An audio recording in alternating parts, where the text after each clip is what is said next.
Bye everyone. Bye Preethu, all the best. Bye ಮಾಮ. Bye bye ನಿಧಿ.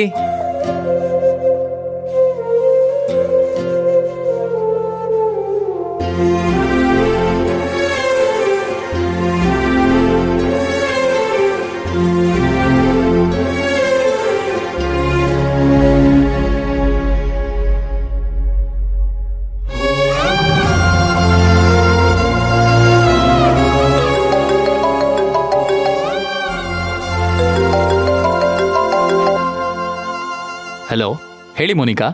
Good morning sir. Very good morning.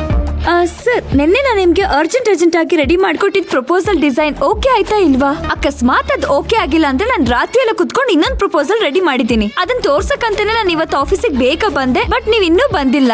ಅದ್ ನಾನು ನಿಮಗೆ share ಮಾಡ್ಲಾ? ಅದ್ರ ಅವಶ್ಯಕತೆ ಇಲ್ಲ. ಆ ಪ್ರಪೋಸಲ್ ಓಕೆ ಆಗಿದೆ. Last night online through agreements ಕೂಡ ಸೈನ್ ಆಗಿದೆ. Wow, super sir, congratulations. Thank you. ಅಷ್ಟೇ ಅಲ್ಲ, 1 ಕೋಟಿ ಅಡ್ವಾನ್ಸ್ ಕೂಡ ಬಂದಿದೆ. Wow, super sir. ಹಾಗಾದ್ರೆ ನೀವು ಪಾರ್ಟಿ ಕೊಡಿಸ್ಲೇಬೇಕು. ನಾನು ನಿಮಗೆ ಪಾರ್ಟಿ ಕೊಡಿಸ್ಬೇಕು ಅಂದ್ರೆ ನೀವು ಪಾರ್ಟಿ ತಗೊಳಕ್ಕೆ ಲಂಡನ್ಗೆ ಬರಬೇಕು. ಲಂಡನ್ಗ? ಯಾಕೆ ಸರ್? ಯಾಕಂದ್ರೆ ನಾನೀಗ ಲಂಡನ್ಗೆ ಹೋಗ್ತಾ ಇದ್ದೀನಿ.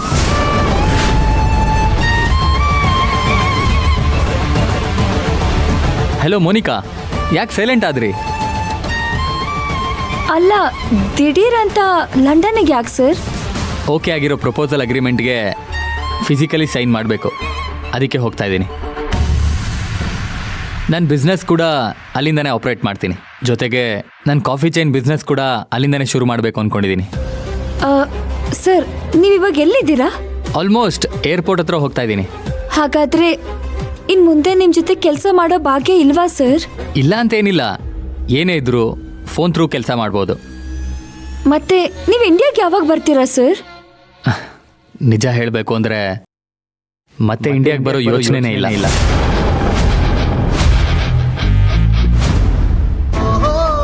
ಏರ್ಪೋರ್ಟ್ ಬಂತು, ನಾನು ನಿಮಗೆ ಆಮೇಲೆ ಕಾಲ್ ಮಾಡ್ತೀನಿ.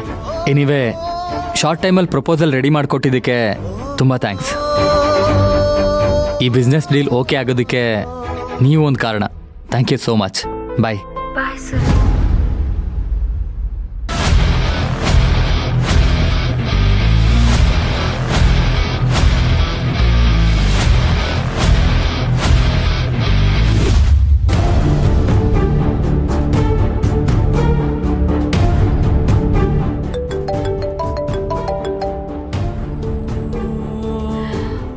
ಹಲೋ, ಹೇಳು ಪೂರ್ಣಿ. ಕಾವೇರಿ, ಎಲ್ಲಿದ್ಯಾ? ಆಫೀಸಿಗೆ ಹೋಗ್ತಾ ಇದ್ದೆ. ನಿನ್ ಜೊತೆ ಯಾರು ಇಲ್ಲ ತಾನೆ?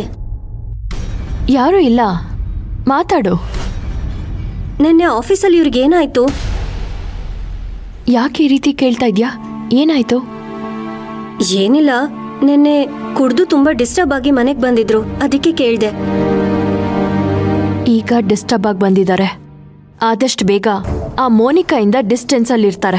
ಇದೇ ಆಗೋದು. ಅಲ್ಲ, ಆ ಮೋನಿಕಾ ಅನ್ನೋಳ್ನ ಕೆಲಸದಿಂದ ಕಿತ್ತಾಕಿದ್ರೆ ಎಲ್ಲ ಪ್ರಾಬ್ಲಮ್ ಸಾಲ್ವ್ ಆಗುತ್ತೆ ತಾನೆ? ಕಂಪನಿ CEO ನೀನೇ ಆಗಿರೋದ್ರಿಂದ ನೀನ್ ಆ ಕೆಲಸ ಮಾಡ್ಬೋದಲ್ವಾ? ಕೆಲ್ಸದಿಂದ ಕಿತ್ತ ಹಾಕೋದು ಸುಲಭನೇ. ಆ ಅಧಿಕಾರ ನನ್ನ ಕೈಲೇ ಇದೆ, ನಿಜಾನೇ.